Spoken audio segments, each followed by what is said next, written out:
Hi everyone, welcome back to another video from How to Fix Online. In this tutorial, I will be guiding you through how to fix your PayPal account. If you're having trouble with your PayPal account, it can be pretty frustrating. But do not worry, since here are some simple solutions which I will be able to walk you through in order to fix the problem. So the first thing you'll need to do is to make sure that you have downloaded the latest version of PayPal on your device.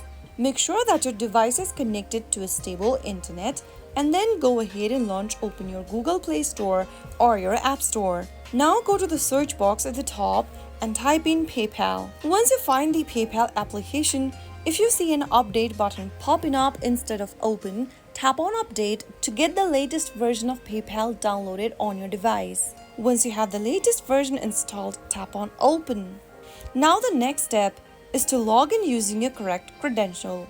From the main home page, tap on login at the bottom left to log into your existing account. While going ahead and logging into your account, you will need to enter your email address and password, or you can also use phone number and password instead.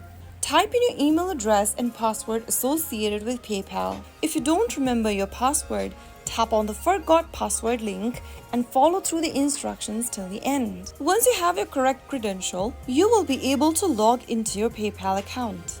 If you're still having trouble with your PayPal application, then you can also disable a VPN or proxy. If you're using a VPN or proxy service, try disabling it temporarily. Once you do that, restart your device. Press and hold the power switch and switch off your device. Restart it again, and this can often fix minor glitches. If none of these solutions work for you, then you can also delete your PayPal application and reinstall it again, and that might be able to help you fix any PayPal issue. So those were some of the fixes you could try out if your PayPal application is not working properly. I hope the tutorial was helpful to you. If it was, go ahead and give us a thumbs up. Don't forget to subscribe to our channel by hitting the subscribe button. Press the bell icon so that you'll never miss another upcoming upload from us. I will be back again in the next video. Thanks for watching.